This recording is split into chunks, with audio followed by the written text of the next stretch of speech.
bagi kami, lebih baik 1 hari di pelataran daripada 1000 hari di tempat lain.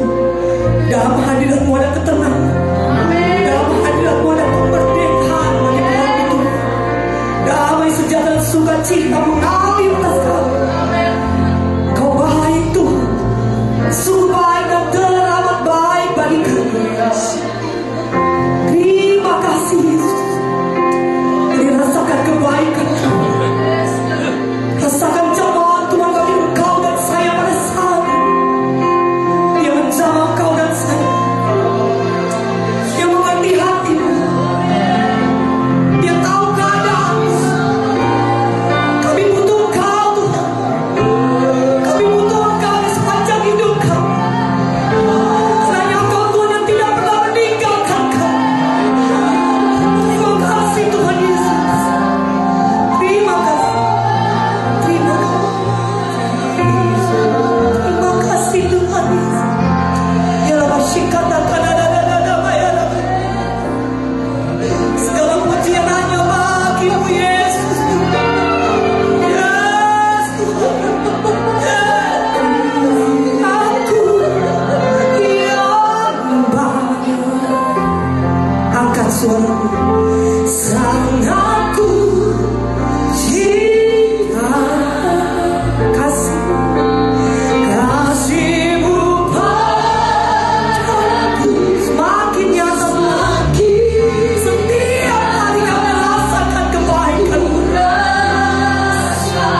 siap memberi yang terbaik dari puji-pujian kami. Setiap jemaat Tuhan yang siap melompat menari bagi Yesus Kristus, sama-sama saya katakan amin.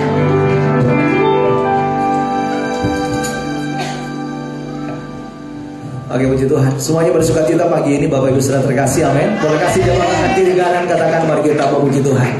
Haleluya. Boleh silakan duduk kembali Bapak Ibu saudara sekalian.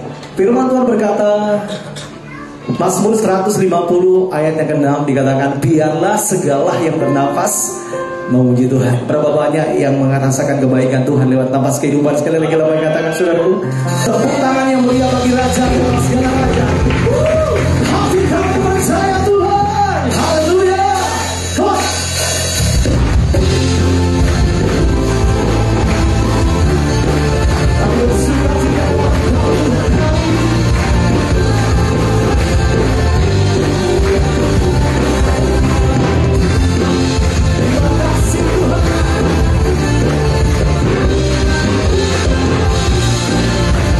Bapak Ibu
terbang tinggi awan. Boleh sebelah kiri saya ya, saya didengarkan suara orang bersama Tuhan yang luar biasa. Bukan terbang, bukan terbang, tinggi awan. Lompat. Sebelah kanan saya Bapak Ibu yang luar biasa, angkat suaramu. Ku kan terbang. Suka kita lebih kencang suaranya. Ku kan lompat. Semuanya lagi. Ku kan terbang. Ku kan terbang. Ada suka dua. Ku kan lompat. Bersuka cita. Ku kan terbang.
Haleluya.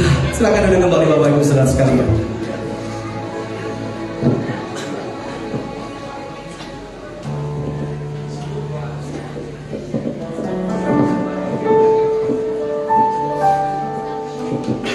Ibu saudara sekalian, mari persiapkan persembahan kita pada pagi hari ini yang terbaik untuk Tuhan. Sekali lagi kita satu di dalam doa. Terima kasih Tuhan, pujian dan penyembahan telah kami naikkan di hadapan-Mu. Kami percaya hanya nama Yesus yang disanjung, hanya nama Yesus yang disembah, hanya nama Yesus yang ditinggikan di tempat ini. Segala kemuliaan hanya bagi nama Tuhan. Dan saat ini Tuhan, kami siap untuk memberi persembahan yang terbaik bagi Tuhan. Besar kecil sama di hadapan Tuhan, karena kami memberi apa yang ada di dalam hidup kami untuk menyenangkan hati Tuhan. Dengan Tuhan yang membawa persembahan, membawa perpuluhan, Tuhan berbalas berkat sesuai dengan janji firman Tuhan. Kami siap memberi persembahan di dalam nama Yesus. Haleluya. Amin.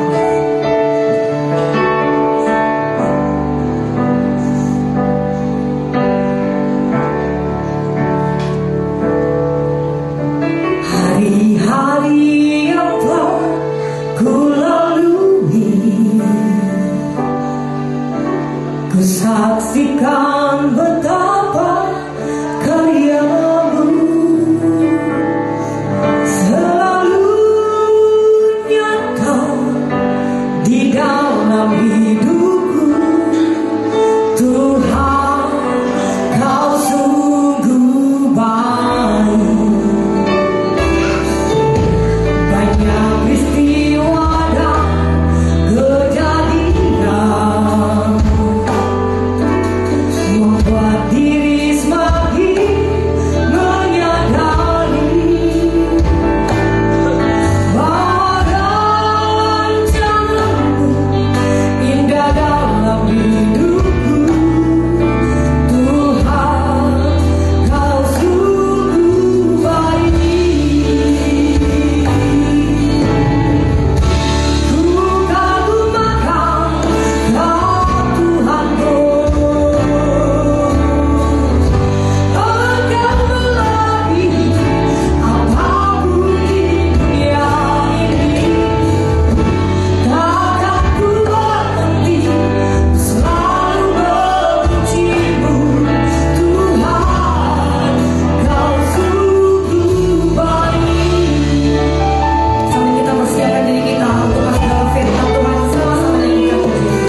kami yang ada di tempat ini ya Tuhan, menanggalkan semua beban-beban dan dosa yang begitu berat dari kami.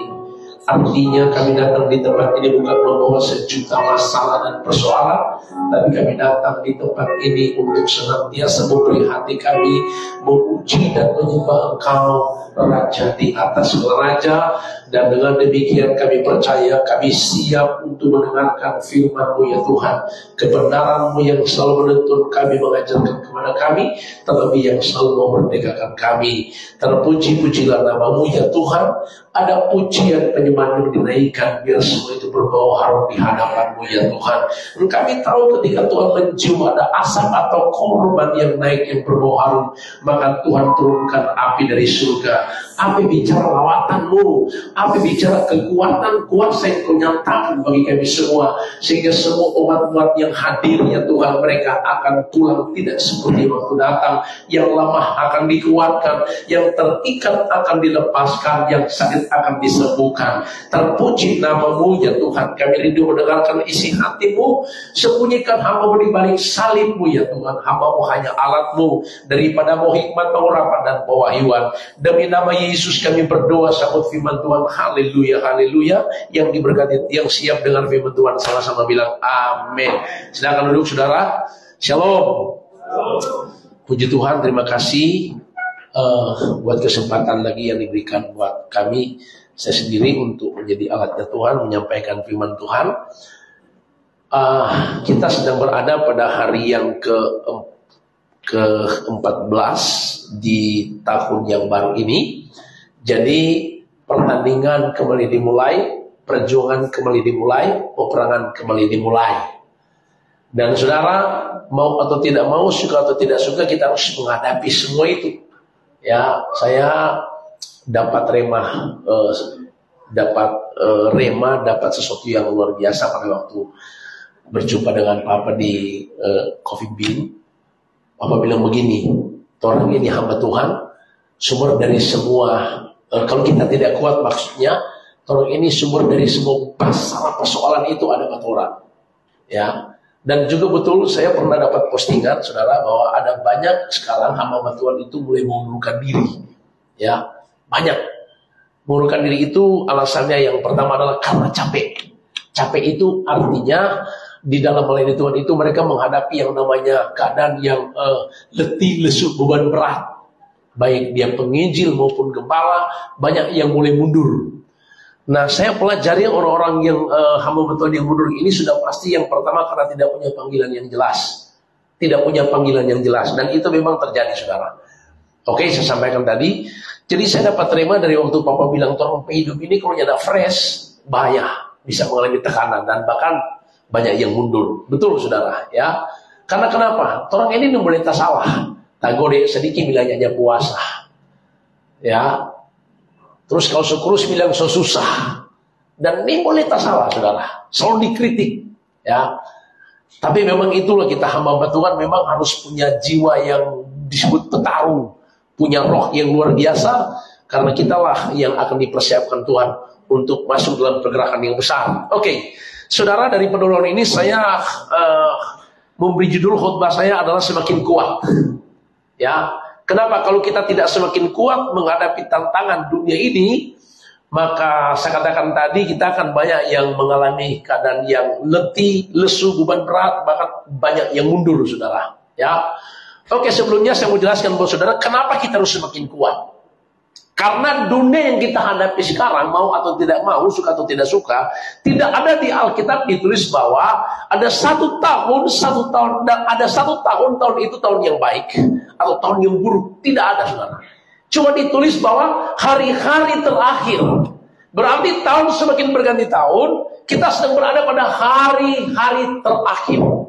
Nah, Alkitab mencatat hari-hari terakhir, keadaan yang kita hadapi bukan semakin baik, tetapi semakin mengalami kegoncangan. Dunia penuh misteri. Saya bagikan seperti ini. 2 Timotius 3 ayat 1-5 Alkitab katakan, keadaan dunia yang akan kita hadapi akan mengalami yang namanya masa sukar. Yang kedua, Hagai pasal 2 ayat 7 dan 8, dunia akan digoncangkan. Ya. Yang ketiga, Daniel 12 ayat 10-11 berkata bahwa gereja akan disucikan, dimurnikan, dan diuji oleh Tuhan. Yang keempat, 1 Yohanes pasal 5 berkata, kita harus tahu bahwa seluruh dunia berada di bawah kuasa si jahat. Kita harus tahu seluruh dunia berada di bawah kuasa si jahat.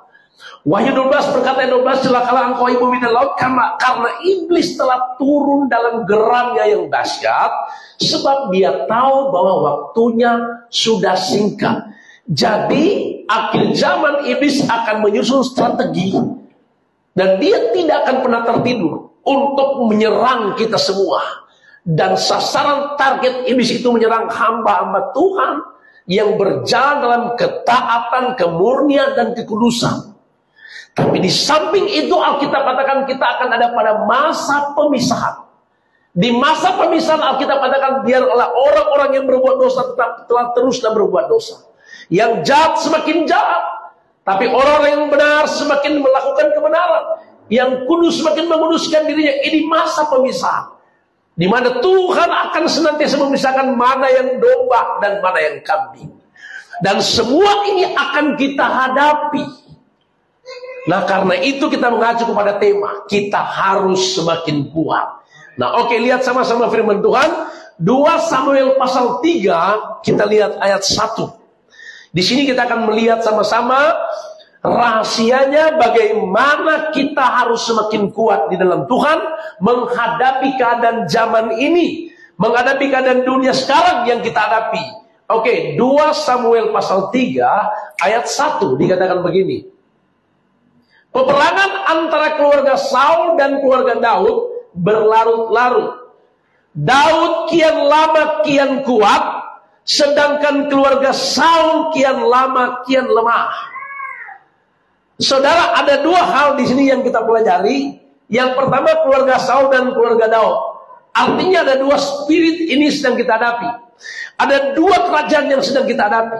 Kerajaan surga dan kerajaan yang bergoncang. Arus kekuatan surga dan arus kekuatan duniawi. Ada dua korban yang harus kita naikkan, yang harus kita tahu. Ada korban seperti Habel, ada korban seperti Kain. Ada seperti Saul semakin lemah, ada seperti Daud semakin kuat. Nah, kita diajar anak-anak Tuhan adalah harus semakin kuat. Artinya begini, setiap hari kita kian hari kian semakin kuat. Karena Alkitab katakan Tuhan janji, engkau anak-anak Tuhan yang taat, tekun dan setia, engkau akan tetap naik bukan turun, menjadi kepala bukan ekor, beruntung bukan rugi. Tuhan janji kepada anak-anak Tuhan, engkau akan masuk dalam terobosan-terobosan yang besar. Dan pada Hagai pasal 2 ayat 8 berkata, engkau rumah Tuhan akan penuh kemegahan. Artinya kita diajar Tuhan bahwa engkau harus semakin kuat, semakin maju, semakin melangkah, semakin sukses, semakin kuat di dalam Tuhan. Beri tepuk tangan yang meriah bagi Tuhan. Haleluya. Oke, mari kita pelajari bersama-sama kenapa Saul semakin hari semakin lemah dan kenapa Daud semakin hari semakin kuat. Mari kita lihat sama-sama. Kita mulai dulu dari Saul, ya. Kita lihat 1 Samuel pasal 15. Ini yang menyebabkan kenapa Saul semakin hari semakin lemah. Dan gereja Tuhan akhir zaman akan sama seperti Saul. Bukan semakin kuat, tapi semakin lemah. Kenapa Saul semakin lemah? Kita lihat jawabannya di 1 Samuel 15. Ayat 1 kita lihat. Oke. Berkatalah Samuel kepada Saul, aku telah diutus oleh Tuhan untuk mengurapi engkau menjadi raja atas Israel, umatnya. Oleh sebab itu dengarkanlah bunyi firman Tuhan. Oke? Beginilah firman Tuhan semesta alam, aku akan membalas apa yang dilakukan orang Amalek kepada orang Israel. Karena orang Amalek menghalang-halangi mereka ketika orang Israel pergi dari Mesir. 3. Ini perintah Tuhan kepada Nabi Samuel, pergi sampaikan kepada Saul. Jadi pergilah sekarang, kalahkanlah orang Amalek, tumpaslah segala yang ada padanya, dan jangan ada belas kasihan kepadanya. Bunuhlah semuanya, laki-laki maupun perempuan, kanak-kanak maupun anak-anak, yang menyusu lembu maupun domba, unta maupun keledai. Coba Anda lihat langsung ayat yang Kejadian 2 Samuel pasal 15 langsung ayat 7. Coba lihat ayat 7. Ayat 7. Lalu Saul memukul kalah orang Amalek mulai dari Havilah sampai ke Sur yang di sebelah timur Mesir. Terus Agag raja orang Amalek ditangkapnya hidup-hidup, tapi segenap rakyatnya ditumpasnya dengan mata pedang. Terus kita lihat, tetapi Saul dan rakyat itu menyelamatkan Agag dan kambing domba dan lembu yang terbaik dan tambun pula anak domba dan segala yang berharga. Tidak mau mereka menumpas semuanya itu, tetapi segala hewan yang tidak berharga dan yang buruk itulah yang ditumpas mereka. Terus ayatnya dikatakan, lalu datanglah firman Tuhan kepada Samuel demikian, aku menyesal karena aku telah menjadikan Saul raja, sebab ia telah berpaling daripada aku dan tidak melaksanakan firmanku.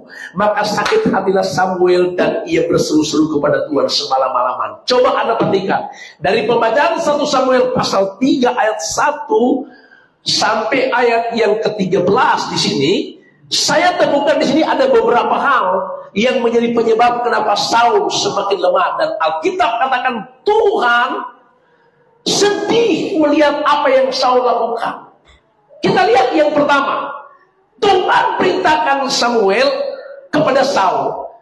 Dikatakan begini, beritahukan kepada Saul, pergilah ke satu kota, kalahkan raja, kalahkan di kota itu, kalahkan musuh yang ada di sana, bunuh dari raja sampai seluruh yang ada di sana harus dimusnahkan.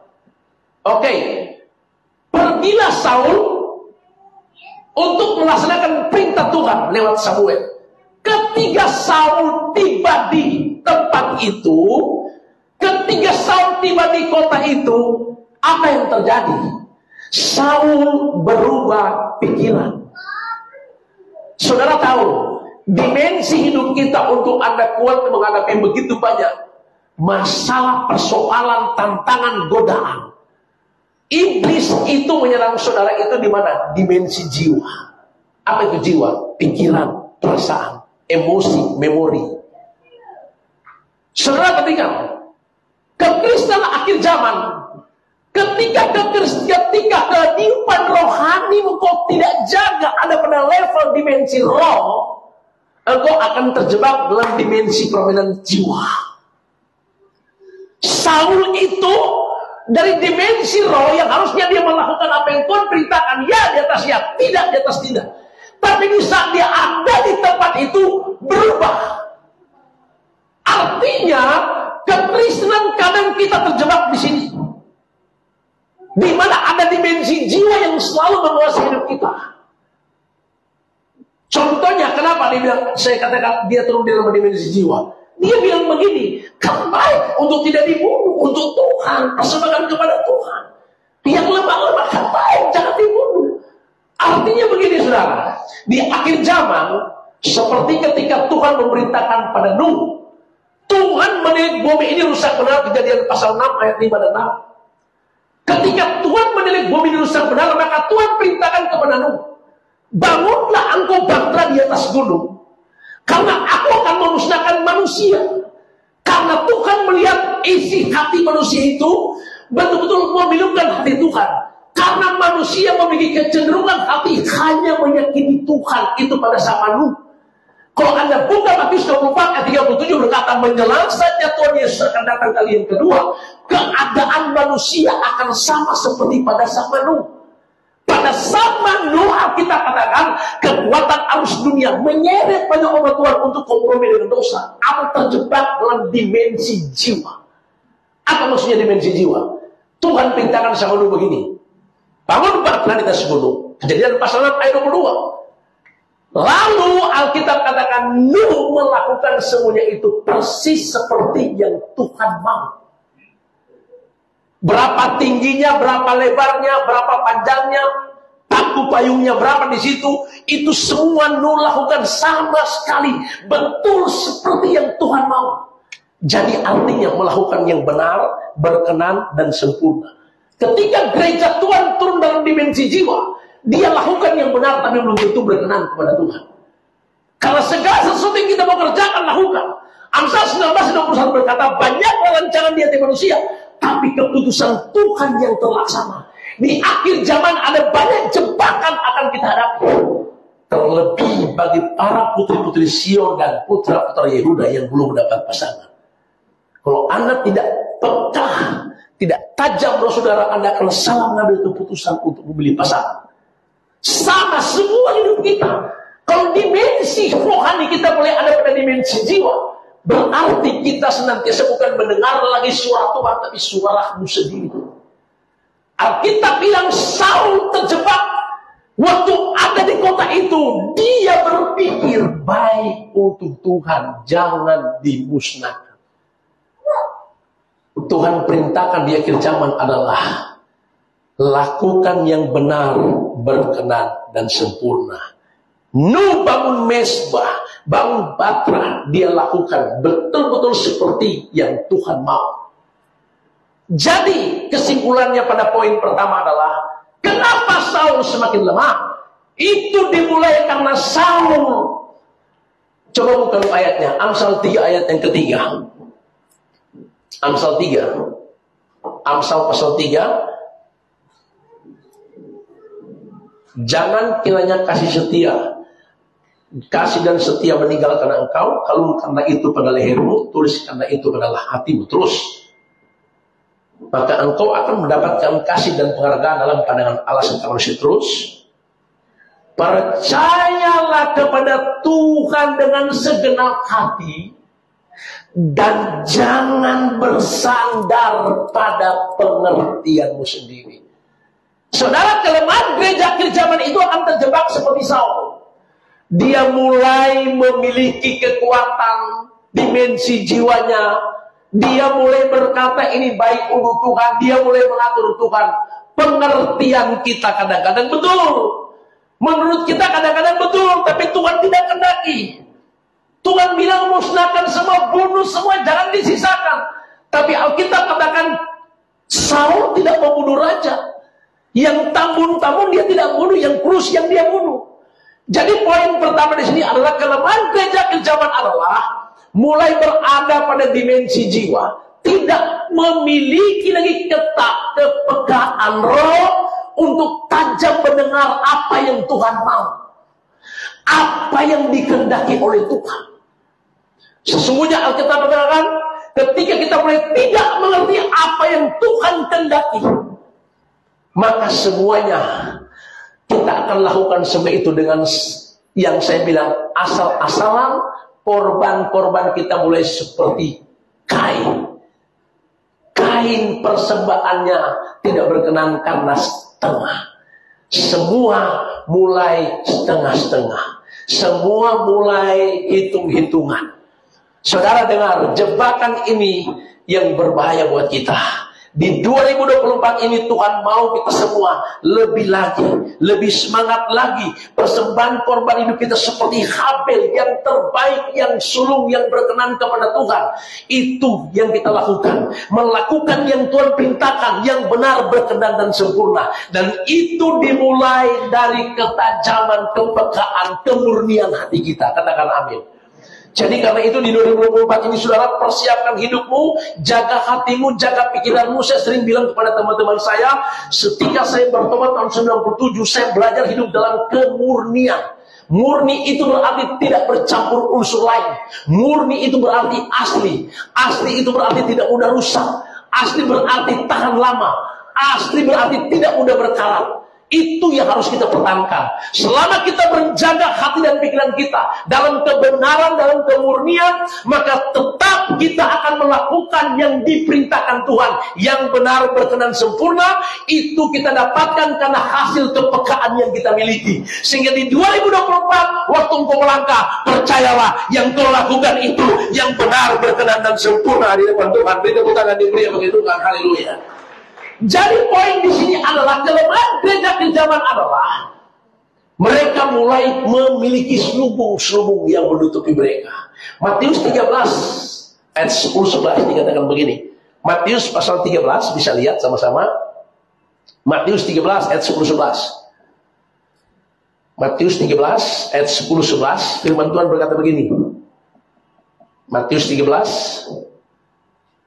Oke. Maka datanglah murid-muridnya dan bertanya kepadanya, mengapa engkau berkata-kata pada mereka dalam perumpamaan? Coba lihat, jawab Yesus, kepadamu diberi karunia untuk mengetahui rahasia kerajaan surga, tetapi kepada mereka tidak. Saudara, saya dari tahun sejak melayani, Tuhan bawa banyak melayani penjara-penjara. Sampai hari ini saya lakukan.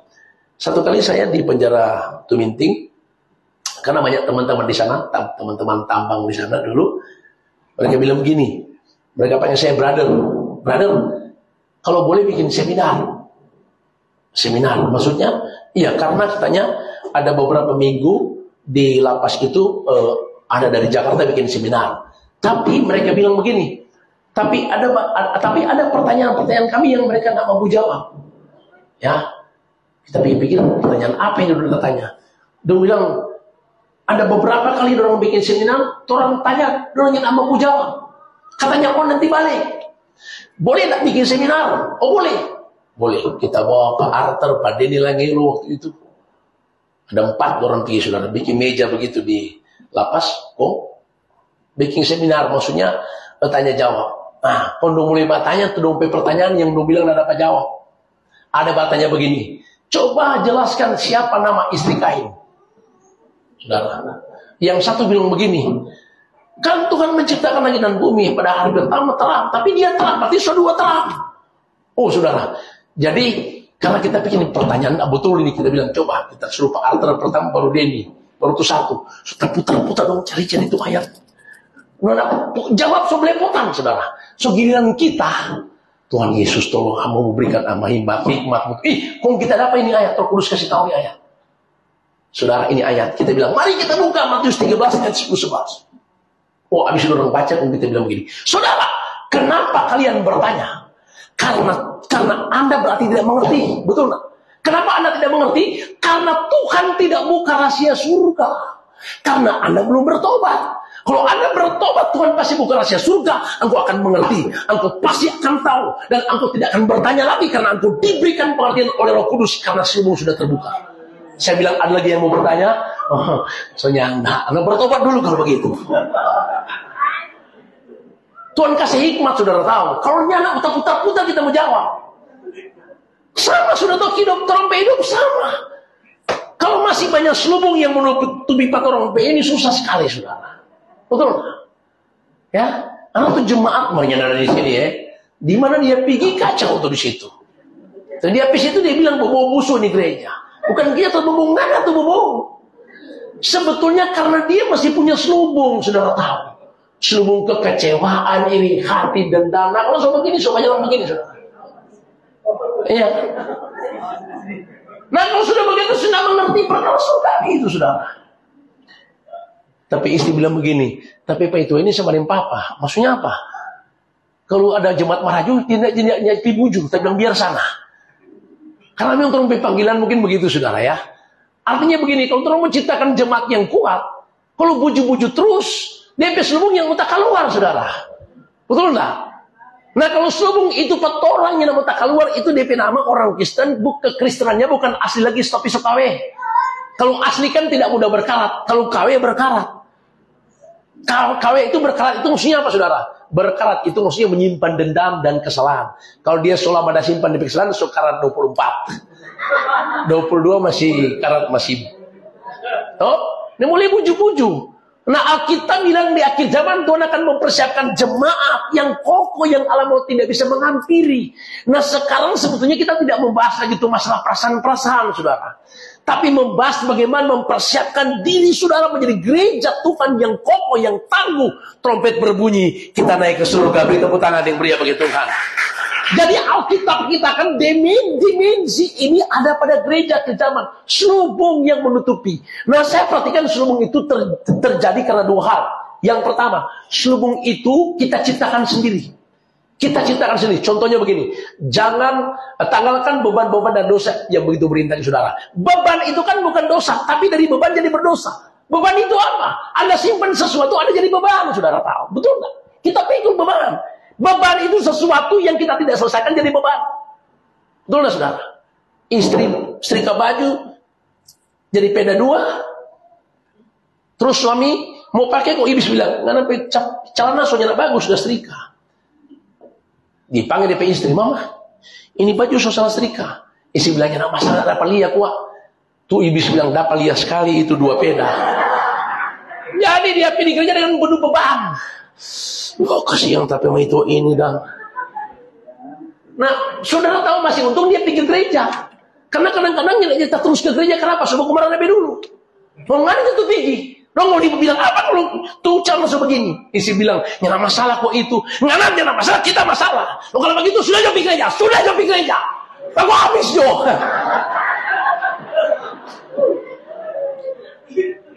Saudara akhirnya apa? Nyelak ke gereja. Ya, Anda juga kadang-kadang orang pergi masuk gereja, saudara ya. Dia coba baca Alkitab, tapi iblis bisa baca dari pikiran. Jam 9 tuh gereja, setengah 9 dia coba jalan. Pas lewat pertaman, halo mau pergi mana? Ke gereja. Udah, baru setengah 9 singgah dulu. Dia tidak sebetulnya pergi gereja. Catakan arti dosa kan artinya catat, melenceng dari sasaran. Sudah terus tinggi, tiba-tiba iblis bilang, mana taman sana. Nah, dia pegang Alkitab. Masih kuat setengah 9, singgah Jo. Akhirnya, oh iya Kang. Nah, Roh Kudus bilang, terus Jo. Daging bilang, aduh mana taman sana. Sudah, ya singgah. Dia masih ada pegang tuh Alkitab ini. Nah, iblis kan tahu nih orang ini. Sementara bawa cerita, kok dia PM itu ayam di belakang. Padahal ternyata ini orang hobi sekali ayam. Ayam Filipina ini. Baru beli kemarin, tuh Alkitab dia masih pegang ini. Oh, gagal Kang. Nah, tiba-tiba iblis begitu tuh, ambil gitu satu. Aduh tuh ayam sudah tahu. Roh Kudus bilang, semua jam 9. Dia bilang, rupa bagus ini, kaki sudah. Aduh tuh ayam, buku bagi ini. Sementara buku bagi satu tuang di pecah tikus. Jati sedikit dulu. Dia sudah selesai sebagai. Udah gagal. Alkitab dia pegang, dia sudah lepas, sudah begitu pecah tikus sudah. Nah sudah mengalir. Bagi lagi, akhirnya sudah panas. Nah, karena cata, dosa, masuk, celah, akhirnya sudah tahu apa yang terjadi. Sementara ayam bakalaya dia mulai emosi, beku tersinggung, baku marah, akhirnya dia tikang ke orang di situ. Sebetulnya dia mau masuk gereja, cuma ada tikang orang, akhirnya masuk penjara.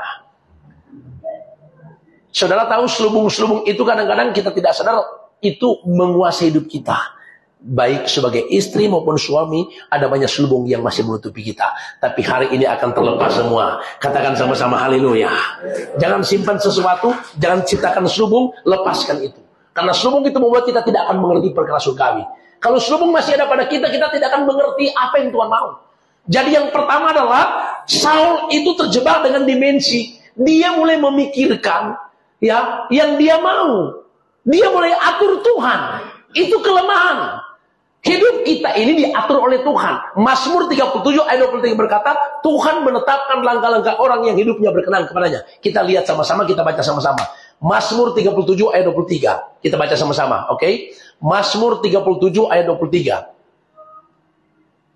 Mazmur 37, 3, 2, 1. Tuhan menetapkan langkah-langkah orang.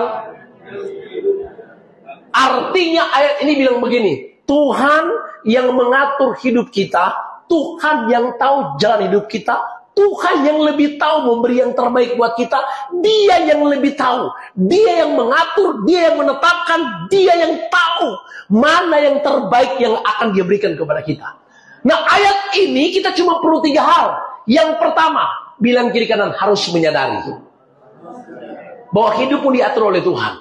Keluarga kita diatur oleh Tuhan. Bisnis kita diatur oleh Tuhan. Pelayanan kita Tuhan yang atur. Nah kalau Tuhan yang atur, kita cuma menyadari. Menyadari, yang kedua bilang menikmati.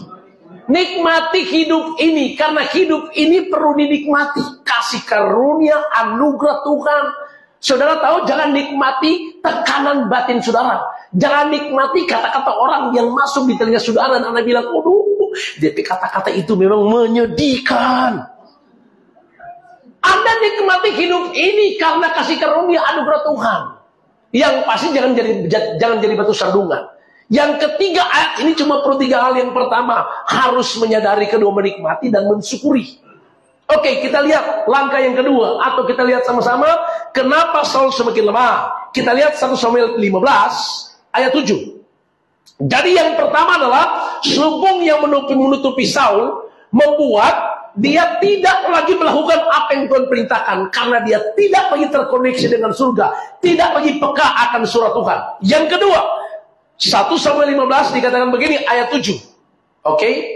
Lalu Saul memukul orang Amalek dari Havilah sampai ke Sur yang di sebelah timur Mesir. Terus Agag raja orang Amalek ditangkapnya hidup-hidup, dia tidak bunuh, tapi seratnya ditumpahnya. Terus lihat ayatnya. Oke. Tetapi Saul dan rakyat itu menyelamatkan Agag dan kambing domba, lembu-lembu yang terbaik dan tambun, pula anak domba dan segala yang berharga, tidak mau mereka menumpas.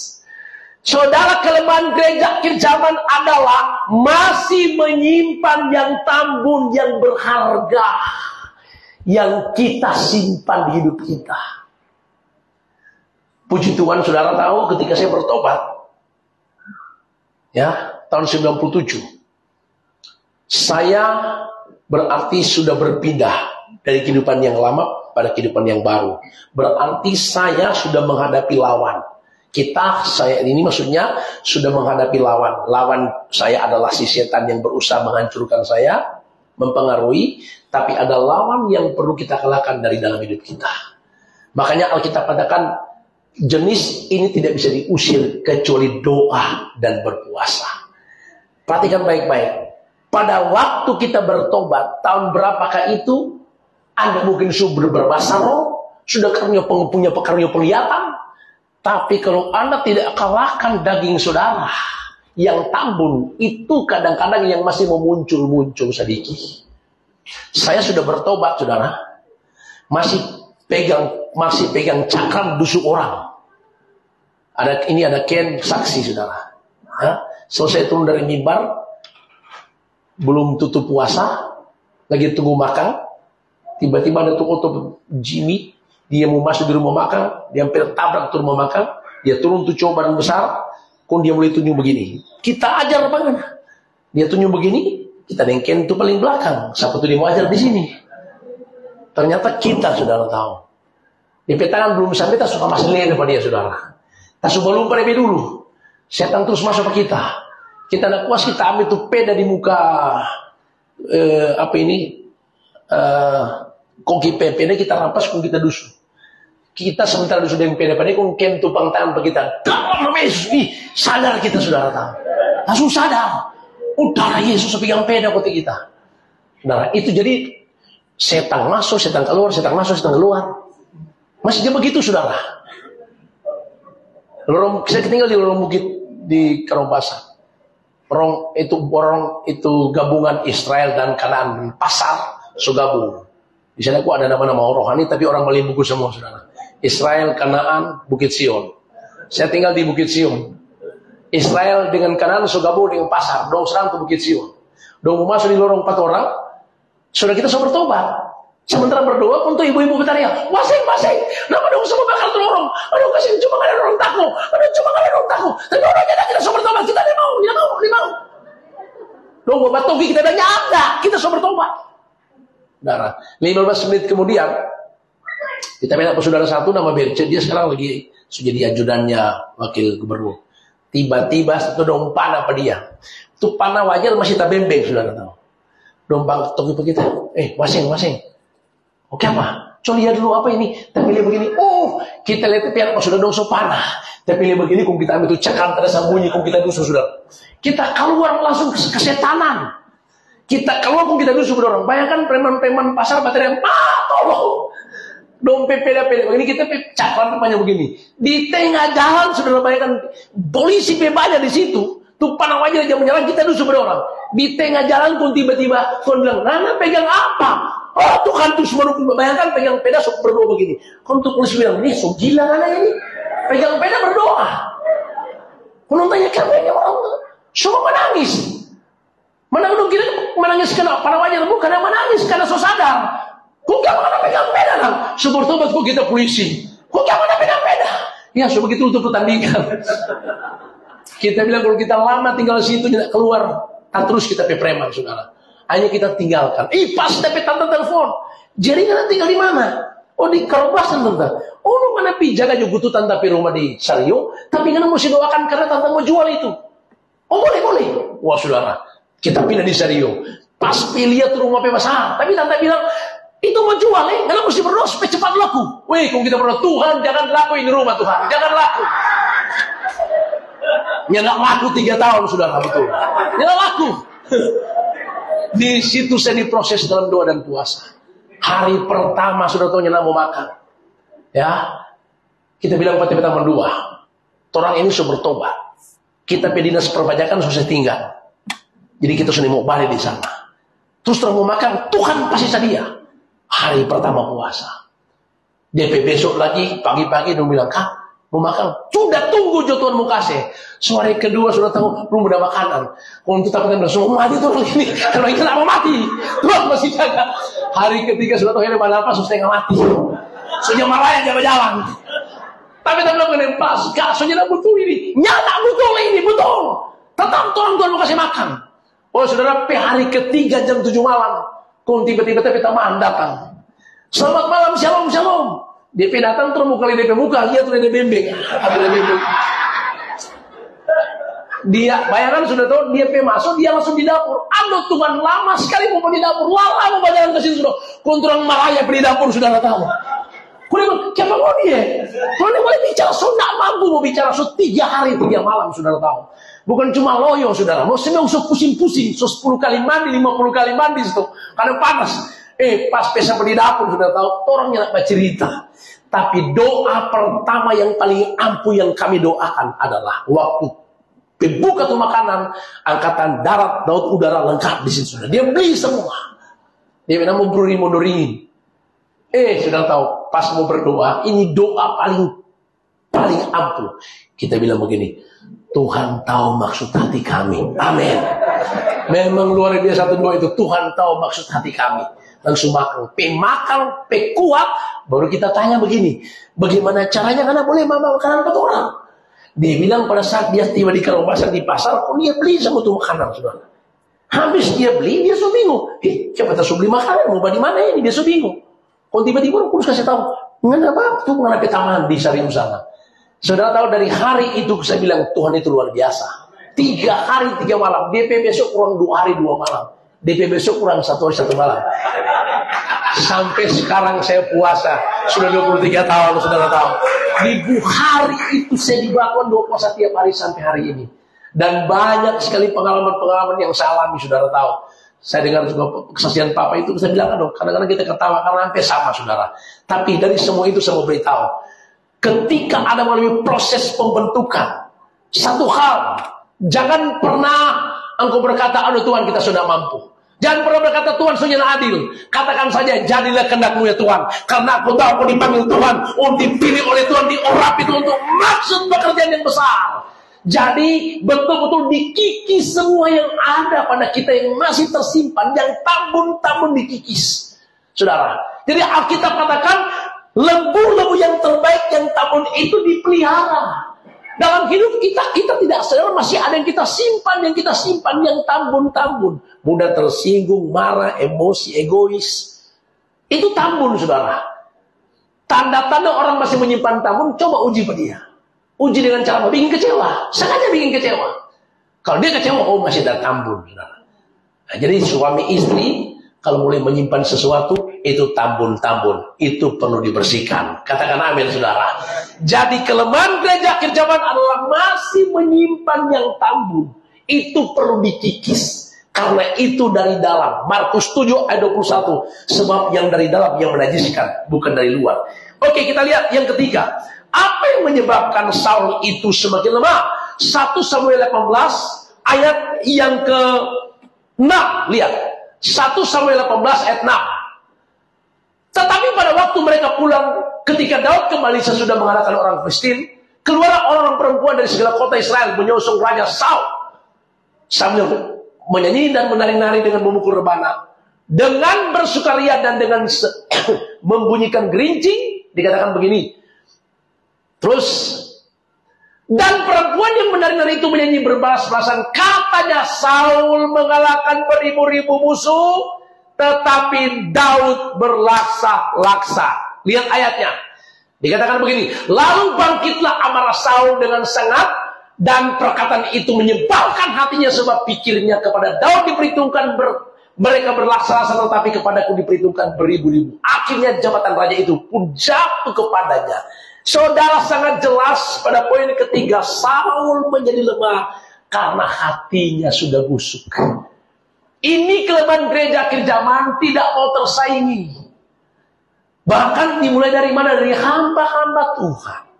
Saya ini ketika melayani Tuhan pernah hampir kecewa dan mundur.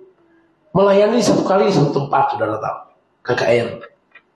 Ya, waktu saya sampaikan firman Tuhan, tiba-tiba ini pendeta yang so tua-tua, yang so lama, orang mulai cibir, saudara tahu. Aduh, pendeta ini asal ngomong, berkhotbah asal ngomong. Aduh Tuhan, kita suka kecewa, saudara. Kok belum bilang langsung ke kita? Memang Tuhan mungkin izinkan mulia ke kita, saudara. Ya, kita akan menyampaikan sesuatu apa yang ditaruh Tuhan di hati. Namanya penginjilan. Karena waktu itu kita bilang begini, saudara. Seorang hamba Tuhan harus punya 3 gelar dari surga. Dia harus dipanggil, dipilih, dan diurapi. Saya bilang begitu. Kalau tidak, gelar penting, saya bilang. Tapi kalau Anda tidak punya gelar, 3 gelar ini, jangan heran cuma punya gelar dari STH, sarjana tinggi hati.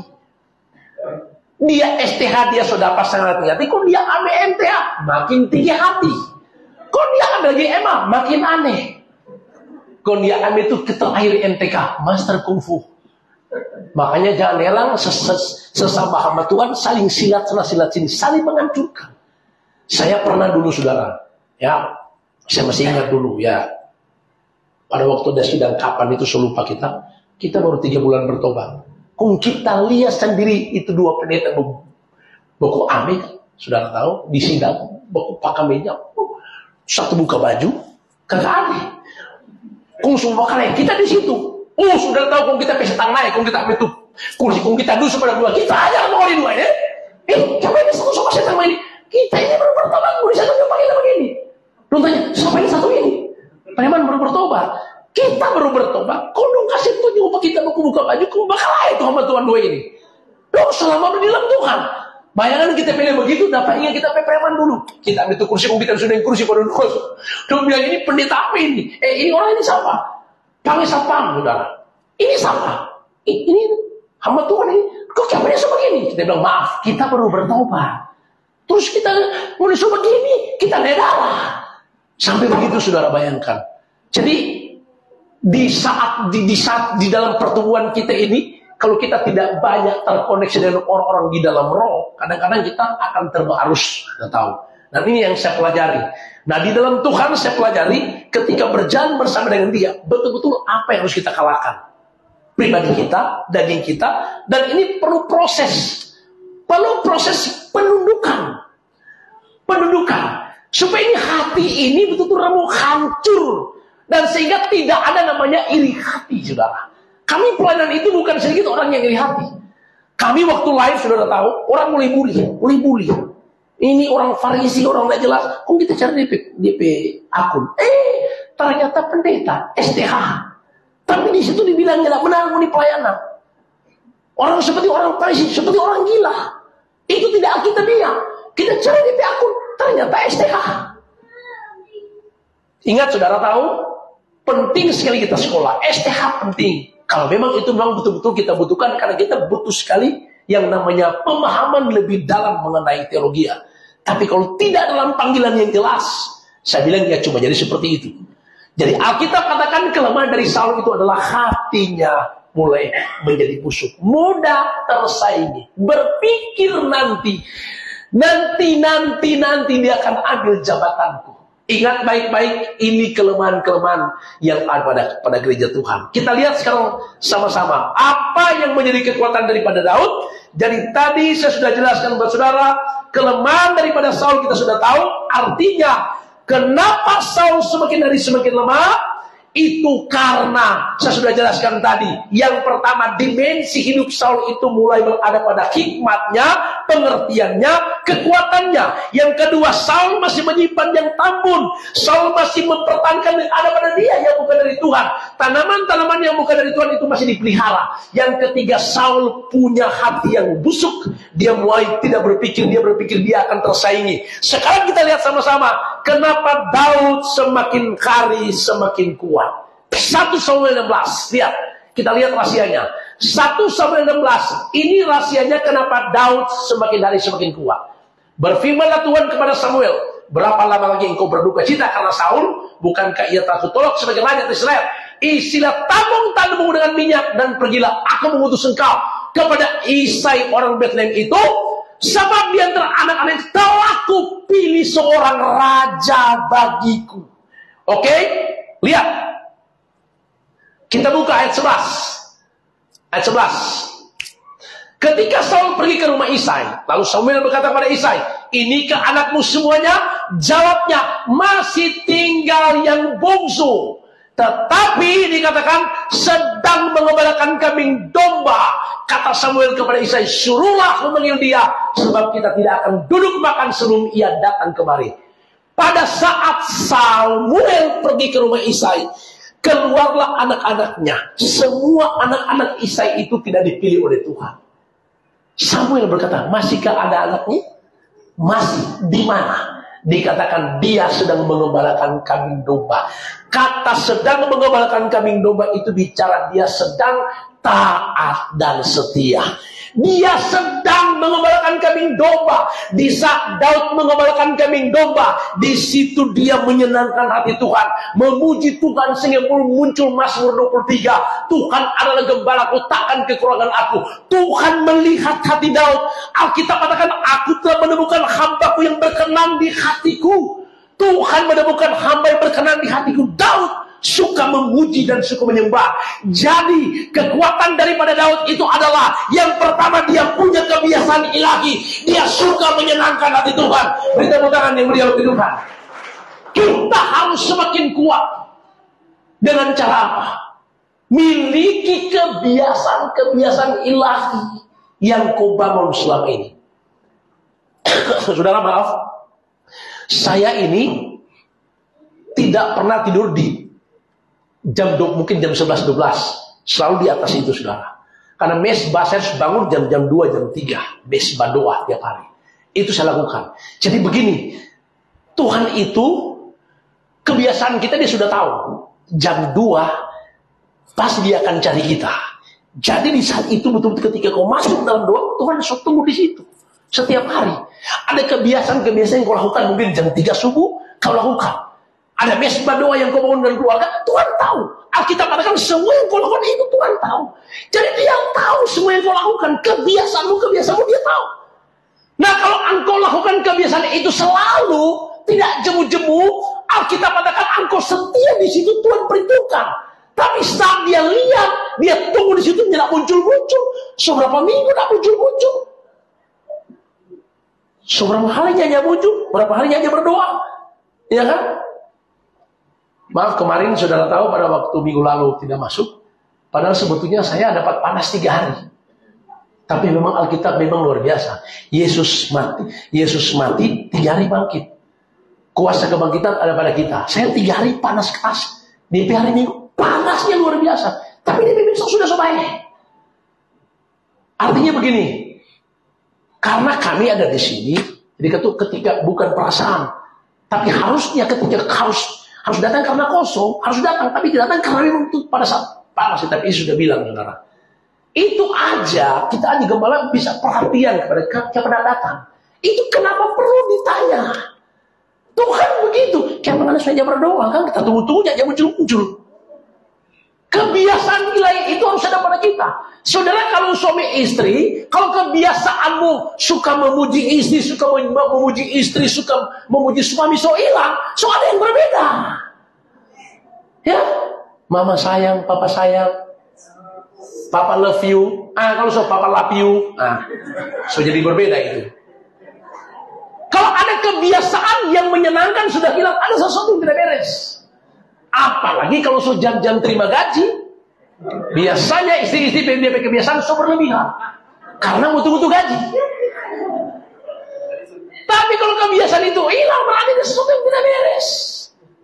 Coba Anda lihat di jalan roda, saudara. Kalau baca cerita tuh, luar biasa nggak pakai sepatu. Mahal sekali itu dapat lihat. Nggak pakai jam kan. Nah orang kalau soal nggak begitu, so naik sudah tuh DP. Belum tahu ini. Nah habis itu dia bagi apa? Ada 1.000 pengguna. Ternyata DP kebiasaan mau angka orang untuk mau pinjam dulu. Ya, pinjam dulu 100. Oke, puji Tuhan, sudah terlalu lama ini saudara ya. Yang pasti kita semakin kuat di tempat ini. Amin. Kenapa? Karena punya kebiasaan ilahi yang kita tidak tinggalkan. Jangan pernah engkau tinggalkan kebiasaan ilahimu yang kau dapatkan, yang kau bangun dengan Tuhan. Daud punya itu. Daud dia bangun, dia lakukan, itu menyenangkan hati Tuhan. Yang kedua, kenapa Daud semakin kuat? Pertama, dia punya kebiasaan ilahi, sehingga dia diangkat Tuhan, diurapi oleh Tuhan, menjadi raja atas suku Yehuda, dan diangkat jadi raja atas bangsa Israel.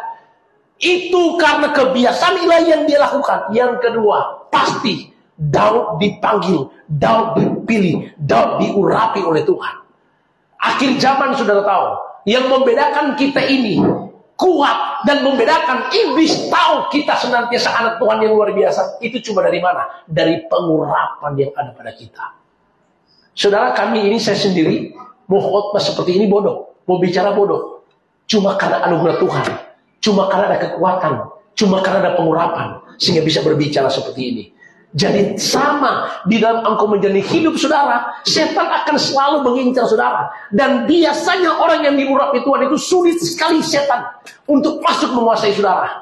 Jadi intinya adalah kita semakin kuat karena punya kebiasaan ilahi. Yang kedua karena kita punya kekuatan, yaitu pengalaman ilahi.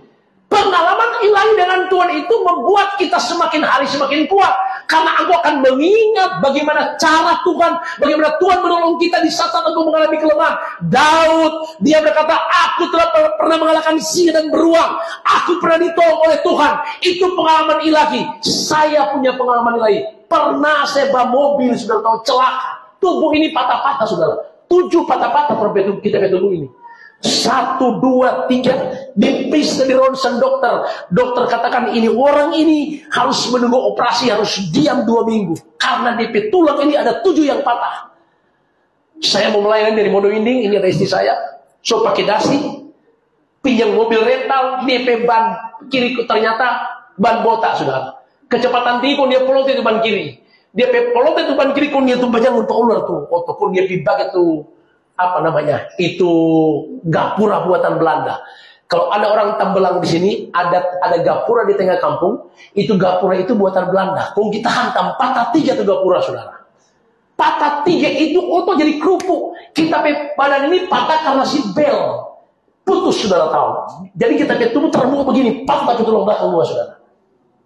Hari Kamis masuk rumah sakit. Hari Kamis malam di rumah sakit Advent. Hari Jumat di ronsen dokter berkata orang ini 7 patah-patah. Hari Sabtu kuasa Tuhan dinyatakan, mujizat dinyatakan. Teman saya yang dari Modo ini saya panggil, dia pegang tubuh saya. 7 menit dia pegang tubuh saya yang patah-patah sambung semua. Di sal saya ada orang penyakit jantung dari Tembagapura. Dia lihat saya masuk dalam kondisi yang betul-betul parah. Dia lihat saya berdiri. Dia cabut DP alat-alatku, dia bilang kita juga sobai. Saat itu dia cabut DP sudah DP alat, dia bilang kita sobai. Karena dia lihat mujizat yang terjadi. Hari Minggu kami beres-beres, hari Senin keluar rumah sakit, hari Minggu berikut saya kebetulan di kontrak di Pacific TV dengan program Suara Kuasa. Orang telepon pada saya sudah tahu, itu pendeta itu kan baru cilaka, siapa dia sudah di situ? Ini live atau rekaman? Oh ini live. Mungkin masuk di situ. Dengan pikir kita Tuhan yang biasa. Tuhan kita luar biasa. Yang patah-patah dia bikin tak sambung. Ada amin saudara? Jadi hari ini saya mau beritahu, miliki kebiasaan ilahi dan miliki pengalaman ilahi, dan itu harus selalu ada pada kita. Kita berjalan bersama Tuhan. Dia Tuhan yang tidak pernah meninggalkan kita. Dia mengurapi kita semua. berjalan dalam kekuatan yang luar biasa. Karena itu kesimpulannya hari ini, engkau harus semakin kuat, rumah tanggamu semakin kuat, pelayananmu semakin kuat, pribadimu semakin kuat, karena kita berjalan bersama dengan Tuhan yang luar biasa. Tetap kuat dan bertindak. Katakan sama-sama, haleluya, amin, amin, amin. Turun kepala kita berdoa. Bapa di surga, terima kasih Tuhan. Kami tahu hari ini firman Tuhan datang meneguhkan kami. Kami bukan semakin lemah, tapi kami semakin kuat. Kami bukan semakin turun, tapi kami semakin naik. Hari ini Tuhan firman-Mu meneguhkan kami semua. Bahwa kami semakin memahami dan mengerti bahwa ada hal-hal yang masih tertutup yang harus dibukakan. Biar selubung-selubung yang masih menutupi kami itu terlepas hari ini semua. Sehingga 2024 di hari yang ke-14 ini Tuhan, kami percaya semua jemaat-Mu Tuhan berjalan bersama-Mu akan semakin menikmati kehebatan, keajaiban-Mu setiap hari. Hamba berdoa biar kami boleh menerima kekuatan kasih karunia anugerah Tuhan, pengurapan ganda turun bagi kami semua.